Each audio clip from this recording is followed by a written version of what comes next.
Excusez-moi, il y a quelqu'un? Je suis un petit peu perdu là. Bienvenue dans le voyage d'une femme libre. Vous êtes une femme et vous avez galéré votre race pour être libre. Ce podcast est pour vous. Putain, mais c'est par où, bordel de merde?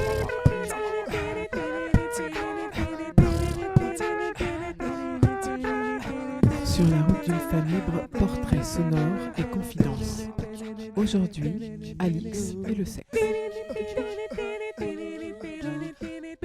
Alix, bienvenue sur la route d'une femme libre. Merci Agnès. Je suis trop contente que tu sois là. Moi aussi je suis super content Ouais. d'être là. En plus, c'est le premier épisode et donc le sujet du premier épisode qui est génial, c'est la sexualité. Avec plaisir. Avec plaisir, c'est mieux. C'est un de mes sujets favoris. C'est trop marrant parce que j'ai essayé avant de faire ce podcast, j'ai demandé à pas mal de gens qu'est-ce que tu voudrais écouter dans des podcasts, qu'est-ce que tu voudrais aborder, en me disant que plein de choses ont déjà été faites. Mais franchement, la réponse qui revient le plus souvent, c'est la sexualité. Et moi je crois que c'est, bizarrement, c'est le thème principal de la plupart des gens, sans forcément même qu'ils le sachent. Je crois que c'est... Et je pense que si c'est un thème si principal et si important, c'est aussi un peu parce que c'est un thème tabou. Enfin, qui prend encore plus d'importance et encore plus de silence, bizarrement. Qu'est-ce que c'est pour toi une femme libre ? Une femme libre, on pourrait en parler des heures. Une femme libre, c'est une femme qui fait ce qu'elle veut.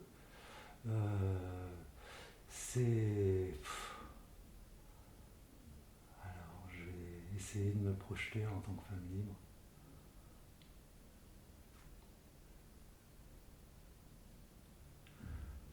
Une femme libre, c'est une femme qui essaye de ne plus avoir aucun tabou. Moi, j'ai envie de ça dans ma vie. Et je crois que si je m'intéresse tellement au corps et à la sexualité, c'est que c'est un peu le tabou par excellence.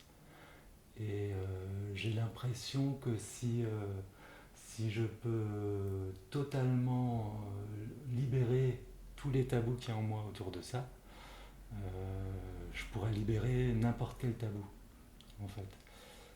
Et d'ailleurs, ma transition en tant que femme m'a appris que, en fait, tout était possible. Moi, ça m'a vraiment appris ça, quoi. Est-ce que tu peux nous parler un peu de ton parcours vis-à-vis de quand tu dis tout était possible, en gros, à quel moment tu t'es sentie pas du tout libre et qu'est-ce que tu as dû traverser pour accéder à ta liberté ou dépasser certains tabous ?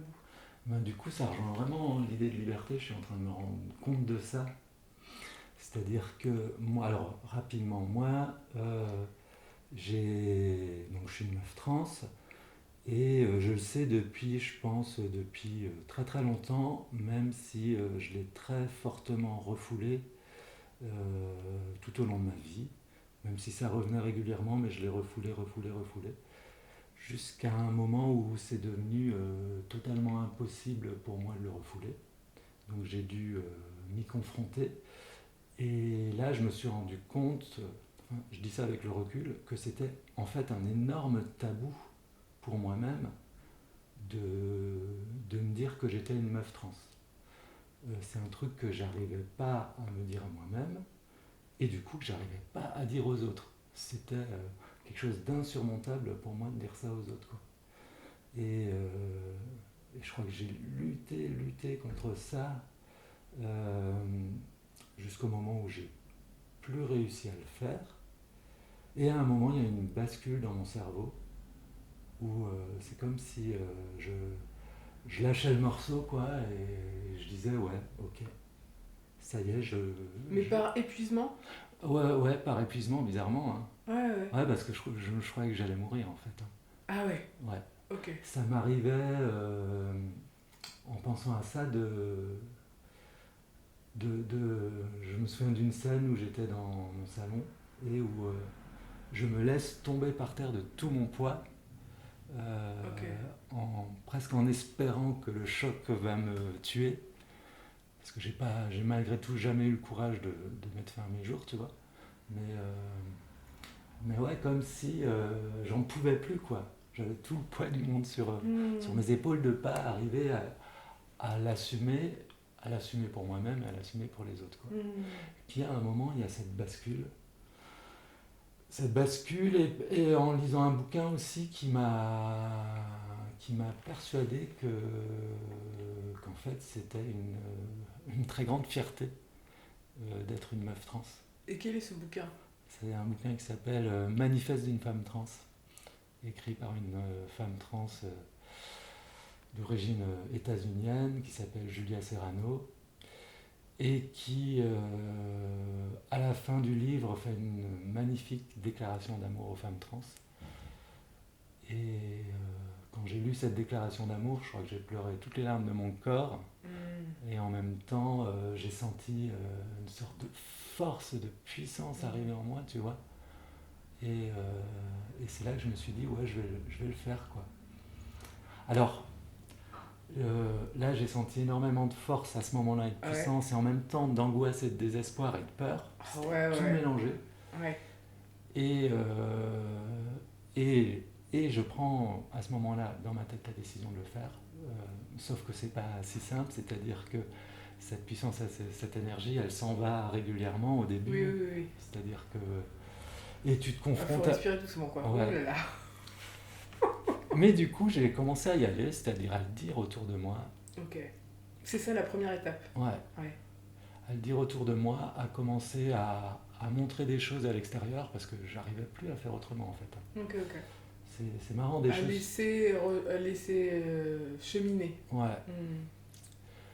Tu vois, par exemple, des choses toutes bêtes que je vis plus du tout aujourd'hui, mais à l'époque, je m'habillais encore en tant que mec pour aller au boulot, par exemple, et je rentrais à la maison, et là, j'avais qu'un besoin, mais impératif, c'est par exemple d'enfiler une robe ou une jupe. Et juste, enfin, j'arrivais à respirer juste de faire ça, quoi. Et je trouvais ça complètement fou, d'ailleurs. Je disais, mais comment c'est possible que juste mettre une robe me libère d'un tel poids? Et au début, j'arrivais à faire ça que seul chez moi, sans le montrer aux autres, mais à un moment, j'arrivais plus à faire autrement que... Il fallait qu'en fait, on me voie comme ça. Et du coup, je sortais comme ça, et là, je me prenais ça en pleine gueule parce que, alors pour plein de raisons, c'est-à-dire que à la fois, je pense que j'avais l'air assez ridicule dans la mesure où je choisissais mal mes fringues, etc.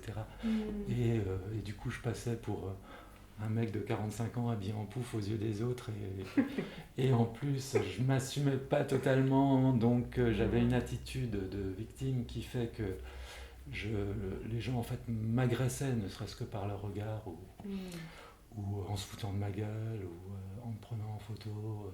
Et du coup, je m'en suis vraiment pris plein la gueule, parce que quand on est dans cette phase où on commence à montrer des choses, mais on ne l'assume pas totalement, et qu'on est confronté à la violence, vraiment à la violence, c'est tout d'un coup on passe d'un état de « ah mais je suis super belle » à « ah je suis la plus grosse des merdes, quoi ». Et t'as envie de partir en courant de l'endroit où tu te trouves, quoi. Et comment t'arrives à... Qu'est-ce qui développe la sérénité? Est-ce que maintenant tu pourrais dire que t'es sereine, tu vois? Ouais. Et qu'est-ce qui a fait que t'as été sereine? Alors déjà, donc c'est un processus qui évolue avec le temps, qui fait que petit à petit tu comprends qu'il ne faut pas que tu fasses ça n'importe comment, que tu sois accompagné par exemple de copines, que tu le fasses que quand tu te sentes bourré d'énergie, et que tu vas être capable de regarder les autres, parce qu'en fait très vite tu constates le processus suivant, c'est que quand tu as confiance en toi et que tu as la tête droite et que tu regardes les gens dans les yeux, et ben tu te fais beaucoup moins agresser. Et donc voilà, ce processus il s'est passé petit à petit, il a mis plusieurs années, jusqu'à ce que vraiment j'ai une telle confiance en moi qu'aujourd'hui ça arrive quasi jamais plus que des gens même aient des regards bizarres, étonnés sur moi, où ça dure très peu de temps parce que dès que je croise les gens, j'ai pour principe de les regarder, de leur dire bonjour avec un grand sourire. Et c'est devenu hyper rare qu'on me regarde d'une manière qui m'atteigne. Même quand ça arrive, ça ne m'atteint plus en fait. Donc voilà, j'ai gagné cet empowerment, cette puissance, cette force, cette sérénité, cette confiance en moi au fil des années, mais par expérience successive, par le fait de me connaître. Et du coup, j'en reviens à la liberté, c'est là que je me suis rendu compte. En fait, un jour, je me suis dit, mais tu as réussi à faire ça, donc tu peux faire n'importe quoi aujourd'hui dans ta vie. Maintenant que tu as fait ça. C'était sur plein d'aspects. C'était sur l'aspect du tabou, mais c'était aussi sur l'aspect de l'énorme force, courage et puissance que tu dois trouver en toi pour surmonter quelque chose. Et c'était aussi, par rapport à la liberté, oui, c'était aussi de constater qu'en fait, moi, dans ma transition, j'ai pu être persuadé que en fait, le genre, c'est une construction culturelle pour une très très grande partie. Et j'ai constaté que j'avais réussi à déconstruire des choses en moi qui étaient tellement ancrées par l'habitude, par des habitus, comme on dit, de construction de mec. C'est-à-dire en fait, depuis qu'on est toute petite ou tout petit, on imite, on performe le genre en observant nos pères dans le genre et en les imitant. Et à force de les observer, de les imiter, il y a des choses qui s'impriment dans notre corps comme quelque chose qu'on sent comme naturel. Or, moi, je pense que c'est par la force des habitus et par la répétition successive pendant des années, que ça s'inscrit dans le corps. Et tu peux m'en citer, par exemple ? Par exemple... alors les fringues, tu vois, si tu veux, par exemple, quand tu portes une jupe ou une robe, très vite tu comprends qu'il y a une manière de te tenir qui est importante, parce que si tu te tiens comme je me tenais en tant que mec, voilà, on va voir ta culotte, etc. Oui. Et du coup tu prends des positions différentes. Voilà, différentes. Le fait de porter des boucles d'oreilles et puis de caresser sa boucle d'oreille, de la mettre comme ça, tu vois. Au début, c'était des gestes que, là, tu vois, je suis très féminine, je le sais, en faisant ça, alors qu'au début, ces gestes que je fais là, aujourd'hui, très naturellement, je ne les faisais pas du tout naturellement. Et ça se voyait que je performais le genre féminin. Alors que maintenant, ça ne se voit plus. Pour ce que j'ai bien voulu changer, parce que après, moi aussi, à un moment, je me suis dit stop, parce que j'ai imité les meufs. Et à un moment, je me suis dit, mais j'ai pas envie. En fait, le genre, c'est une construction, donc j'ai pas envie de performer un stéréotype de meuf, alors qu'avant, j'ai performé un stéréotype de mec. Donc, je pense que, tu vois, quand tu dis ça, par exemple, ça me rappelle quand je me faisais engueuler petite en disant hey, ferme tes jambes, parce que justement, t'as une jupe et que toi, tu t'en fous, et en fait, t'as les pattes écartées, tu vois, et c'est vrai que c'est éducatif. Hein. Il y a vraiment, on te porter des talons, c'est pareil, ça t'oblige à... La première fois que j'ai porté des talons, heureusement que j'ai fait ça chez moi, parce que j'ai dû m'entraîner comme toutes les petites filles, parce que si tu sors en talons dans la rue quand t'as jamais porté des talons, t'as juste l'air d'une conne, mais enfin d'une conne ou t'as l'air ridicule en tout cas. Voilà, porter des talons, c'est un truc qui s'apprend. Et moi, je me suis entraîné des heures à la maison avant de pouvoir sortir et de pouvoir marcher avec des talons sans que ça se voit. Et t'aimes bien marcher avec des talons ?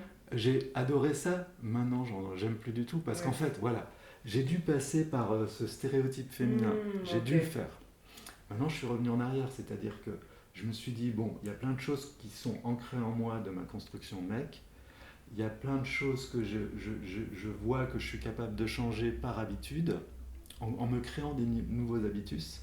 Et je le sens, hein, qu'après quelques années, certains habitus dits féminins qui sont totalement ancrés en moi maintenant. Mais maintenant, j'ai remarqué que je pouvais choisir ce que je gardais et choisir ce que je prenais. Donc c'est pour ça que maintenant j'ai un côté assez je dirais, androgyne et mélangé. Je porte très rarement des talons parce que je trouve ça trop contraignant. J'ai qu'une envie, c'est les enlever quand je rentre à la maison. Et c'est, je crois, mon plus gros plaisir avec les talons, c'est celui de les enlever. Oui, je comprends très bien. Ouais. Et du coup, voilà aussi avec cette idée d'avoir compris tout ce qu'étaient les stéréotypes et ce que ça impliquait, comme pour les femmes par exemple, comme discrimination, etc. Enfin, du coup, de me dire que non, j'avais pas envie de rentrer dans un autre stéréotype et du coup, j'ai juste plutôt envie d'être moi-même, mais j'en viens à la fameuse déconstruction. C'est-à-dire que... tu vois là ce que tu dis, tu penses que pour se libérer, il faut quand même traverser les codes? Non, c'est pas ça que je pense. C'est que, en fait, j'ai rencontré le féminisme et tous les livres que j'ai lus sur les études de genre en même temps que j'ai démarré ma transition. Parce que quand j'ai démarré ma transition, moi, j'étais une personne vis-à-vis du genre stéréotypée et binaire. C'est-à-dire que je pensais, même si je pensais que le genre avait peut-être un lien avec une essence naturelle du corps, mâle ou femelle, en fait je ne m'étais pas vraiment posé la question de la construction du genre, et j'avais une vision stéréotypée des hommes et des femmes. Mais il se trouve que je démarre ma transition, j'ai envie de dire au monde je suis une femme, et donc je commence à imiter un stéréotype de femme. En même temps, je commence à lire des livres, et là je me dis ah ben non, en fait le sexe et le genre c'est quelque chose de différent, et le genre ce serait largement construit. Je découvre ça en même temps.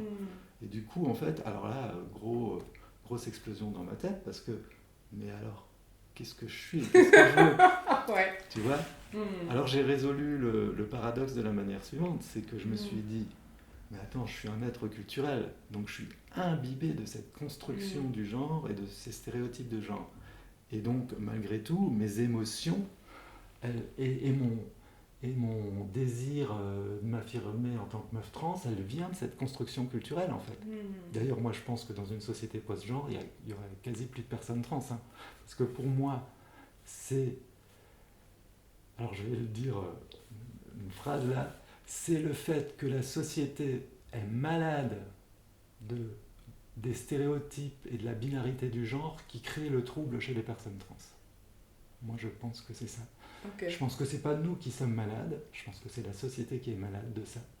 Et du coup, on a un trouble qui est le fait d'être transgenre à cause de la société. C'est marrant parce que moi, je te sens pas dans la colère. Alors que moi, je sais que j'ai de la colère par rapport à l'éducation sur le genre féminin.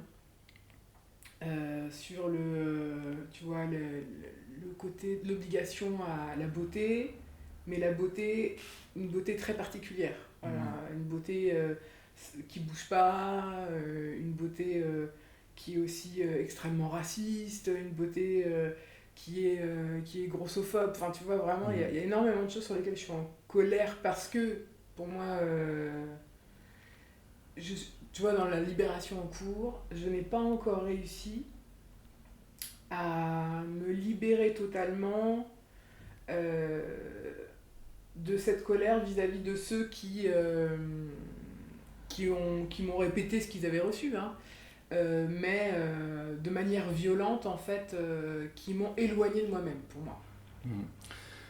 Et sali même l'origine, tu vois.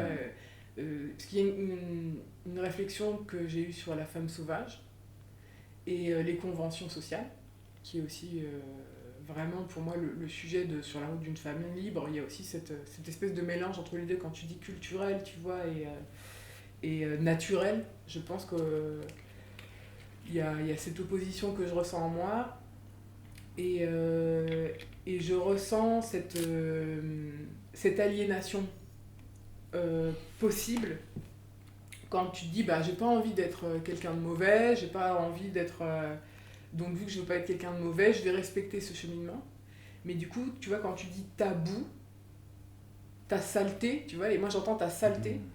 Et pour moi, on tait cette saleté parce que voilà, ça devient tabou, quoi.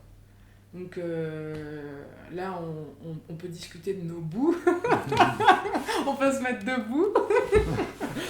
Mais ouais, il y a vraiment cette traversée de qu'est-ce qui est sale. Et moi, je trouve ça extraordinaire que tu sois pas en colère, ou en tout cas que j'ai l'impression que t'es... que dans ton... Ouais, qu'après ta traversée, t'as pas envie de jeter des cailloux. Non. Non, moi, je suis... c'est plutôt de la tristesse que j'ai Ok. pour les femmes, Ah, en d'accord. général. Je me sens effectivement pas en colère. Je me suis senti en colère quand je me suis senti... à l'époque où je me suis senti humilié par la société, discriminé. Je ressens plus ça aujourd'hui, mais parce que moi j'ai changé. Et en changeant, j'ai fini par provoquer d'autres types de réactions de la société. Non, mais et pourquoi je ne suis pas en colère? Je pense parce qu'en fait, avant, j'ai eu une construction de mec, hein, et donc j'ai plutôt, par rapport à ce que toi tu décrivais de ta construction, moi j'ai plutôt eu une construction du coup qui, avec toutes sortes de privilèges dont j'avais pas conscience, et où en fait on est plutôt mis en avant, on nous donne confiance en nous, même s'il y a plein de choses dans la masculinité qui est toxique. Je pense que voilà.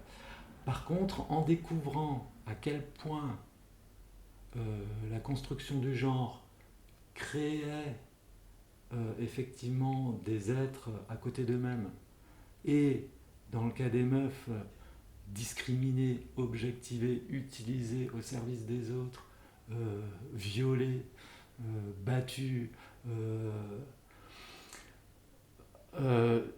les grosses, les personnes racisées, enfin, etc., tout ce qu'elles se prennent dans la gueule, ça, c'est plus de la tristesse que ça m'a amené de constater tout ça. Enfin, de la colère aussi, mais du coup, je me sens tellement du côté des meufs aujourd'hui à cause de tout ça, tu vois. Et aussi, je trouve que ça a été en fait une transition. Moi, j'ai vécu ça comme une expérience, une aventure extraordinaire. Et je le vis encore comme ça. Et surtout, j'ai eu l'énorme chance de découvrir le monde des meufs, quoi. C'est-à-dire la sociabilité féminine. Parce que les meufs, elles sont juste géniales.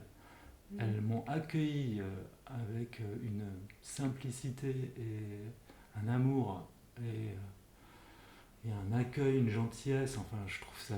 Que t'as pas trouvé chez les hommes. Chez les hommes, ça se joue pas comme ça parce qu'ils sont plutôt... ils sont handicapés de la sociabilité, si j'ose dire.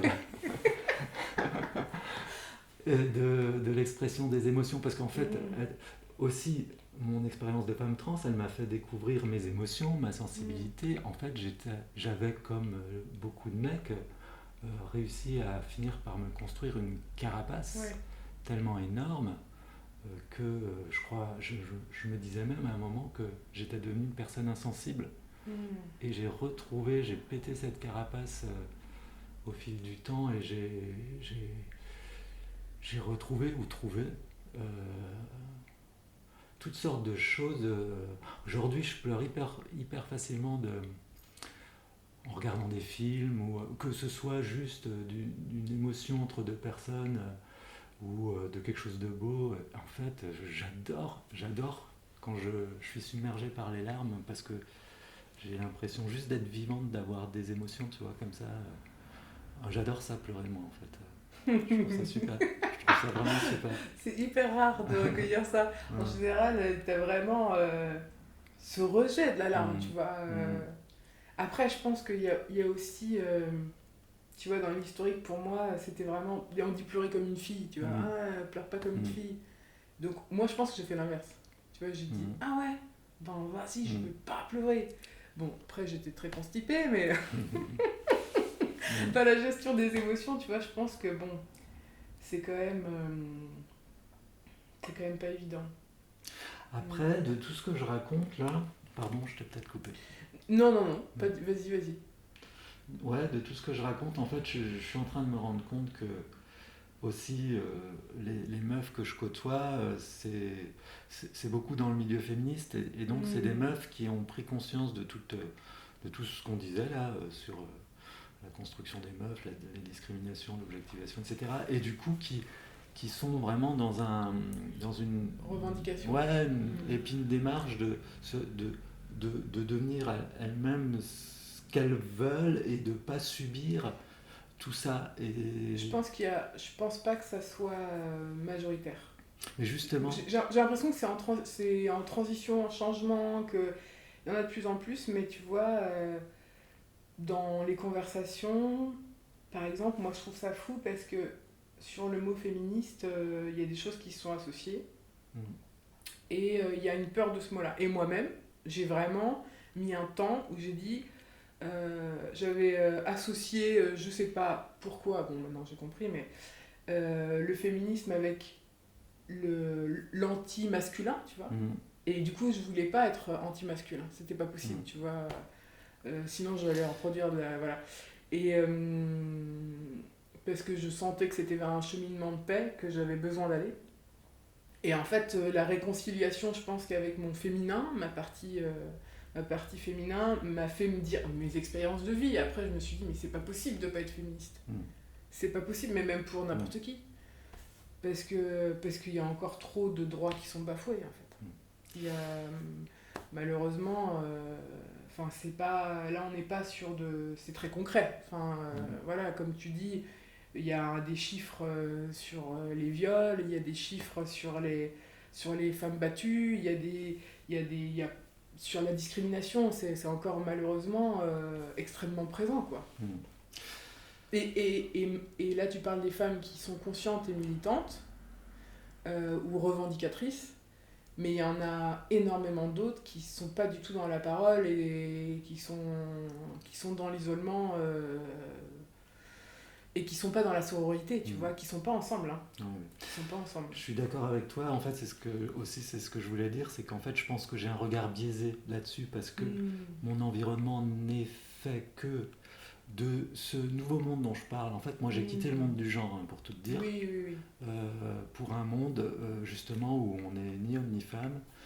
J'ai écrit un texte récemment là-dessus où on dit ça, ni homme ni femme. On aime ou on n'aime pas pour ce qu'on fait, pour ce qu'on dit.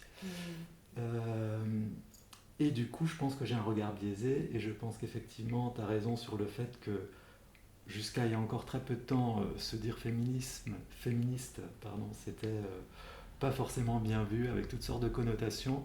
Bon, je pense que là, depuis quelques mois, avec MeToo, avec tout ce qui s'est passé là, hein, et je pense qu'aujourd'hui, ne plus se dire féministe, c'est même plus possible.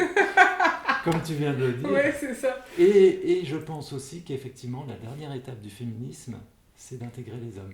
Ah oui. Et donc, parce que voilà, c'est quand même 50% de la population, et obtenir l'égalité et déconstruire tout pour tout le monde, c'est possible que si c'est l'ensemble des gens. C'est ça. C'est décloisonner les genres. Les gens. Et les gens, Et... On n'a pas beaucoup parlé de la sexualité là. Oui, c'est vrai. J'ai fait le gros teasing au début. Je te fais juste du coup peut-être le lien, c'est que oui, d'avoir réussi à me dire je peux faire ça, je peux tout faire, et d'avoir constaté qu'on peut en se créant des nouveaux habitus, déconstruire et reconstruire des choses. Je me suis dit mais on peut faire plus que déconstruire et reconstruire son genre. On peut tout ce qu'on n'aime pas en soi, qu'on n'a pas vraiment choisi parce qu'on l'a fait par convention et normes, on peut du coup le remodeler en se créant des nouveaux habitus ou en décidant d'en discuter, de dire non, je veux pas que ce soit tabou, donc je vais en parler jusqu'à ce que ça devienne naturel. Et si je parle autant du sexe, en fait, aujourd'hui, et si simplement, c'est que j'ai commencé à en parler un peu, puis encore un peu plus, puis encore un peu plus, et puis en parler avec plein de gens, et à force de le faire, ça devient simple en fait. Et c'est quoi ton rapport au sexe aujourd'hui? Alors moi, je trouve que alors, mon rapport au sexe, c'est de constater pour moi-même que c'est quelque chose qui est extrêmement agréable à faire. Je vois ça comme la drogue des drogues en quelque sorte. C'est-à-dire que c'est une drogue qui peut te procurer un plaisir tellement intense que je le mets à côté des plus chouettes drogues qui me procurent des plaisirs intenses, mais sans aucun danger pour la santé, voire même au contraire. Je pense que plus tu baises, mieux tu te sens. Je sais aussi que le sexe peut être quelque chose d'extrêmement dur pour les gens. Je pense au viol, je pense à des vécus de certaines personnes, voilà, qui sont rentrées dans le sexe d'une manière pas cool, etc. Donc le sexe peut être quelque chose à vivre de terrible. Moi, c'est pas ce que je vis, mais comme moi, si comme moi, on le vit d'une manière très très agréable déjà au niveau des sensations, et que du coup on a envie de tout libérer sur ce sujet, et toujours, mais de tout libérer dans une idée, alors tout en intégrant tout, hein, le fait, le respect, le consentement, la simplicité, enlever les idées de perversion, de choses malsaines, etc. Les bouts. Ouais, enlever les bouts. Donc ouais, le sexe pour moi c'est ça, c'est un domaine, je vois ça comme un continent à explorer, dont je sais qu'il peut être très boueux justement, mais que moi j'ai envie d'explorer le côté lumineux, et j'ai envie d'en faire un sujet comme un autre en fait de ma vie.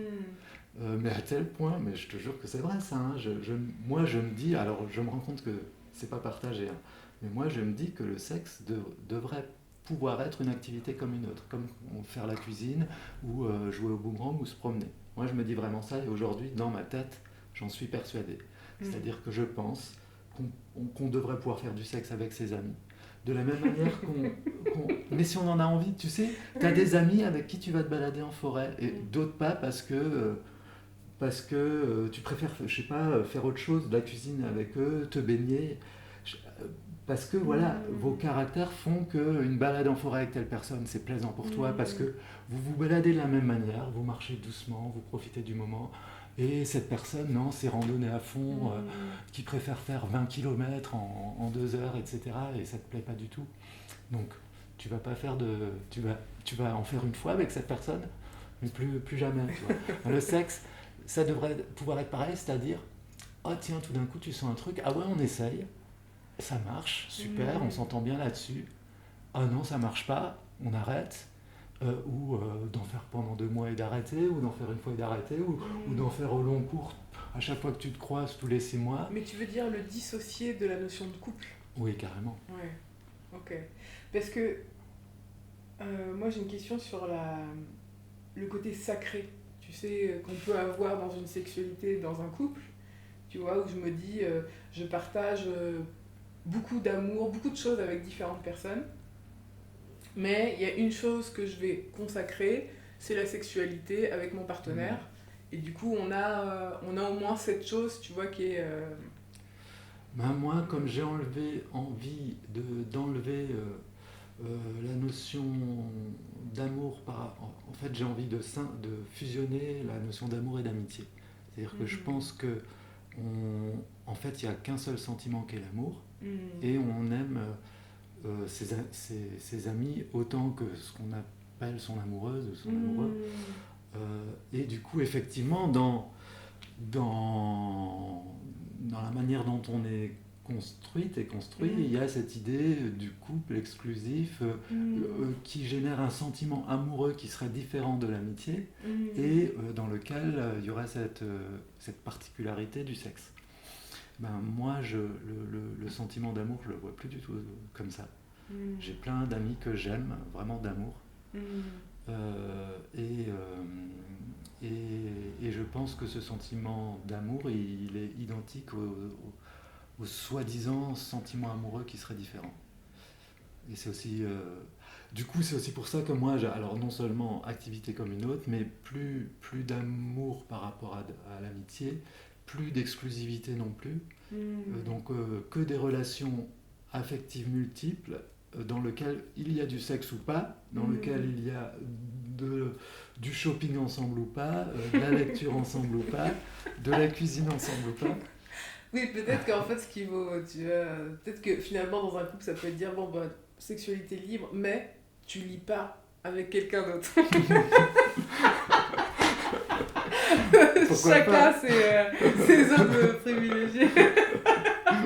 Pourquoi pas? D'accord. Et est-ce que tu associes ta liberté, donc ta prise de liberté par rapport à ton genre à une libération sexuelle dans ta sexualité? Est-ce Oui. que les deux se... Ouais. Oui, oui. Alors, je pense que les deux sont totalement liés, mais à cause de ma construction culturelle, à cause de l'environnement dans lequel on le vit, et de tout ce qu'on vient de dire, en fait. Ok. C'est-à-dire que comme on est très largement fait de ce qu'on est éduqué, et de ce qu'on est éduqué, pas seulement par l'éducation parentale, hein, mais l'éducation, l'imprégnation culturelle. On est beaucoup fait de ça, et du coup, le genre, le couple, le sexe, l'orientation sexuelle, tout ça, c'est très lié dans cette culture-là. Et tout ça est très imbriqué. Tu sais, dans les conversations que j'ai eues, je discute un petit peu du sujet, de la sexualité. Et je parle du fait qu'il y a un tabou, tu vois, de la pénétration chez les hommes, de fait d'être pénétré chez les hommes, et le fait que les femmes soient pénétrantes. Parce que, voilà. Et j'en discute avec des amis autour de moi, et en fait, il y a beaucoup d'amis qui me disent « mais je n'ai même pas pensé à ça ». Mais ça, c'est un sujet hyper important, parce que dans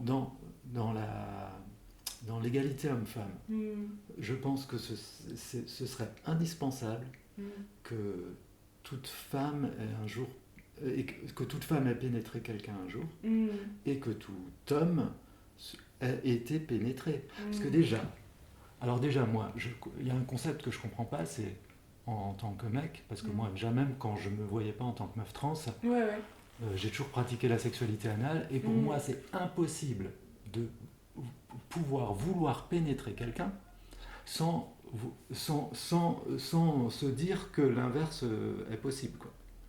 Par exemple, alors prenons le cas de la sodomie. Il y a beaucoup de mecs qui ont envie de pratiquer la sodomie, c'est-à-dire sodomiser une personne, en général leur meuf.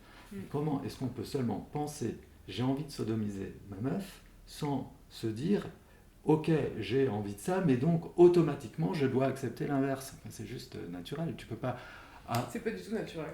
Ouais, mais moi ça me semble pour toi déontologiquement... Mais en vrai, voilà. dans la majorité des cas, ça l'est pas. Mais après, ça implique plein de choses, parce que se faire pénétrer, qu'est-ce que ça fait découvrir à une personne? Alors, on va prendre les mecs cis. Ça fait découvrir que, c'est pas du tout être passif que de se faire pénétrer, mais il faut être hyper présente et hyper active pour recevoir et accepter la pénétration. D'ailleurs, on ne devrait plus jamais dire est-ce que tu veux que je te prenne, mais est-ce que tu veux bien me prendre? Parce que c'est bien la personne qui se fait pénétrer qui prend. Je sais pas, moi, quand je prends un verre en main, c'est ma main qui est autour du verre qui prend, et c'est pas le verre qui est dans ma main. Alix, donne-nous des cours de et donc, de savoir ce que c'est que d'être pénétré. En plus, c'est vrai que l'anus, c'est un muscle tellement puissant, je veux dire, on ne pénètre pas un anus comme ça, pas un vagin non plus. Et donc, de ça, il faut être pénétré pour pouvoir être une personne pénétrante, beaucoup plus respectueuse, attentive, et pas faire n'importe quoi, je sais pas, tu vois, parce que ça peut être douloureux, juste physiquement, d'être pénétré, donc si toi-même t'as pas vécu cette sensation, comment veux-tu voilà. Et dans le rapport de confiance aussi, c'est extrêmement beau d'avoir une réciprocité. Je pense que, honnêtement, c'est une discussion pour avoir essayé de l'aborder, parce que j'ai beaucoup d'amis qui sont hommes, et franchement, c'est pas du tout facile à aborder cette conversation. Je sais. C'est un truc de ouf. Mais même dans un level beaucoup plus petit, sur qui déclenche la sexualité. Y a des codes, tu vois, j'ai déjà, dans mon parcours de vie, été voir un sexologue et qui disait que tout couple met en place des codes. Donc, et en fait, tu sais que quand l'autre fait ça, ça veut dire ayant une relation. Et je pense que dès les cavernes, on faisait déjà ça, tu vois. T'as ton code avec ton partenaire et tu sais que quand la personne fait ça, voilà, en général, il va y avoir une relation sexuelle qui va suivre. Ben, moi, je me suis rendu compte que chez la majorité des femmes que je connaissais et des hommes que je connaissais, c'était constamment l'homme qui était la personne qui allait générer une relation sexuelle. Et quand c'était l'inverse, ben, il y a moins de répondants. Alors que, et même dans le côté, on va dire aussi, sur la femme, la femme s'obligeait beaucoup à dire, bon, bah, j'y vais, alors que j'ai pas forcément envie. Et l'homme, inversement, se dit jamais, bon, bah, j'y vais, alors que j'ai pas forcément envie. Donc il y a une espèce de mesure entre les deux qui est pas du tout... qui est pas du tout actuelle, en fait. Hein. Ouais. Oui, moi je ressentais ça, je me souviens, quand j'apparaissais en tant que mec cis et que j'étais dans des couples hétéros. Alors moi j'adorais l'idée que ma compagne me propose du sexe, ça m'a toujours fait plaisir. Par contre, je me souviens que j'ai eu des compagnes qui s'excusaient en me disant tu vas croire que je suis nympho, mais j'ai trop envie. Tu vois, qui avaient des phrases comme ça. Je disais mais non, ça me fait super plaisir, tu vois, au contraire. Bah oui. Tu vois, et du coup, je voyais bien qu'à la fois, c'était pas simple pour elle de l'exprimer et qu'elle s'était un peu forcée à le dire et qu'elle s'excusait d'avoir envie, quoi. Je trouve ça juste dommage. Oui, ça m'étonne pas. Ça m'étonne pas du tout. Parce que même il y a... Qu'est-ce qu'on fait de... Honnêtement, moi je pense qu'il y a énormément de... Tu vois, même dans les stéréotypes, c'est la femme qui dit j'ai la migraine, donc déjà qui dit pas juste j'ai pas envie, tu vois. Donc même ça, je trouve ça ouf. Et de l'autre côté, je pense que la frustration sexuelle féminine, elle est extrêmement courante, mais qu'il y a un apprentissage à la gestion de la frustration tellement tôt que bon, tu dis oui, bah tu auras envie, mais tu feras pas. Ouais. Il y a ça, et puis la frustration. Alors, moi, ça me fait penser à autre chose. La frustration féminine, c'est le fait que si j'ai bien compris, beaucoup de meufs ont des relations sexuelles sans avoir d'orgasme, systématiquement. Et ça, alors ça, c'est quelque chose que je comprends pas. Parce que j'en reviens justement au code du sexe et au script sexuel et à cette fameuse pénétration pénis-vagin qui serait le Graal de la sexualité. Alors que, si on observe les choses, on a les mâles comme les femelles, des corps qui sont très ressemblants. Si on prend l'intégralité du corps, on a deux différences majeures, des seins proéminents, mais bon, moi en tant que mâle, je peux te dire que même avant d'avoir des seins, à cause des hormones, me caresser les seins ou la poitrine, les tétons, c'est aussi sensible avant que maintenant, si tu veux. Donc la poitrine d'un mâle est aussi sensible que la poitrine d'une femelle. Et donc on a, cette différence pénis-vagin pour la reproduction animale, mais sinon, de la tête aux pieds, on se ressemble vachement. Or, l'ensemble du corps est sensuel. Et l'anus, la bouche, les oreilles, enfin l'ensemble du corps. Et du coup, la sexualité, c'est des centaines de pratiques possibles où il peut y avoir exactement réciprocité dans le geste. Et donc, c'est là que je ne comprends pas. Pourquoi on ne fait pas du sexe beaucoup plus inventif, différencié, varié, et qui soit des pratiques où le mâle comme la femelle peut faire exactement la même chose à l'autre, que ce soit d'ailleurs entre deux mâles, deux femelles, un mâle et une femelle. Et il y a en fait nos différences corporelles qui sont génitales permettent une pratique différenciée qu'est la pénétration pénis-vagin, mais qui est une pratique parmi certainement des milliers et qui en plus est utile pour la reproduction et d'ailleurs qui sera un bon moyen de contraception.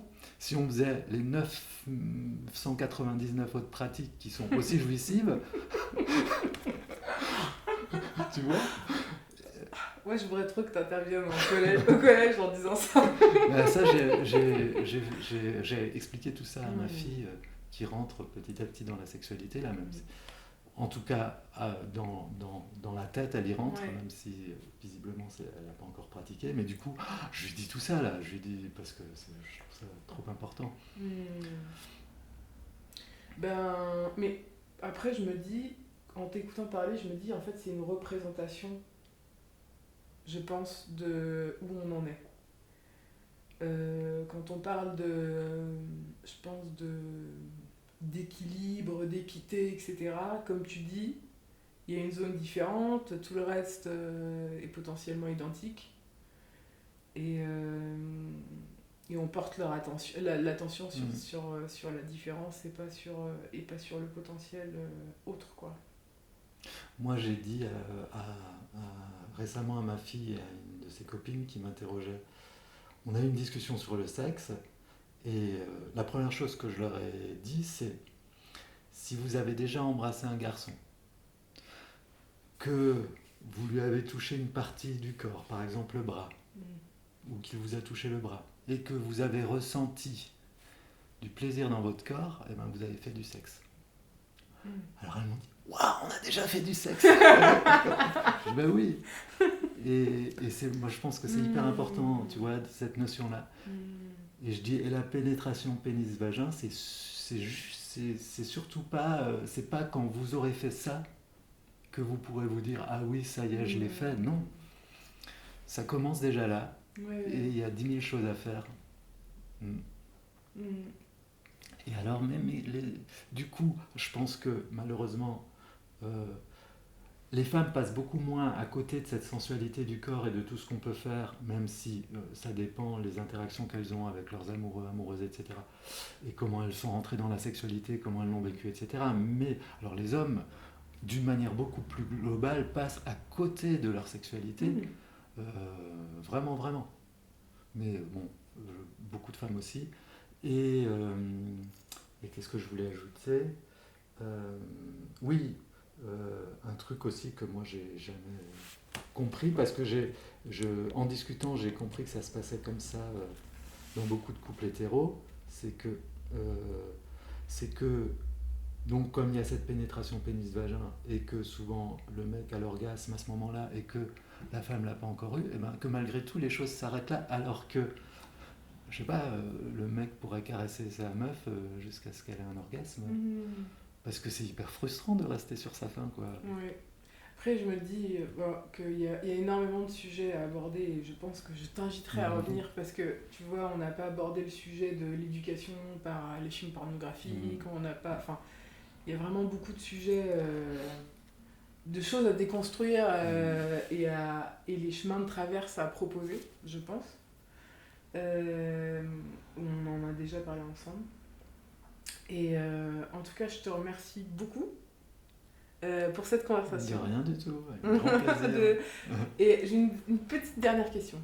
Oui. C'est quand la dernière fois où tu t'es senti libre ? La dernière fois où je me suis senti libre, ben c'est lors de... On a tourné un film avec des images d'autosex de moi fin janvier. Je te la fais rapide, mais j'avais l'intention de prendre des drogues pour cette scène d'autosex, et parce que je me sentais... J'ai eu très mal au dos, je me sentais très mal, et du coup, voilà, il se trouve que on m'a soigné, on s'est occupé de moi, et j'ai mis les drogues de côté 2 jours avant la scène d'autosex, et je me suis totalement, ça faisait longtemps que je m'étais pas connecté à ce point-là à mon corps, sans aucune drogue, avec 3 personnes qui étaient dans la chambre avec moi, dans une sorte de communion très douce. Et j'ai été super contente de prendre autant de plaisir, sans aucune drogue, en présence de 3 personnes, et d'avoir fait une séance d'autosexe aussi douce, parce que ça fait longtemps que ça m'est pas arrivé, aussi douce et aussi simple et aussi sensuelle et aussi connectée à moi-même. Et tout ça, enfin moi j'étais contente de constater que j'étais capable de ça. Encore. Super. Bon, très bien. Eh ben merci pour ce petit souvenir. J'espère à bientôt. Ouais. J'espère à bientôt. On n'a pas parlé des films que tu as fait et tout ça, donc il faudra revenir maintenant. Yes. Sur la route d'une femme libre, portrait sonore et confidence.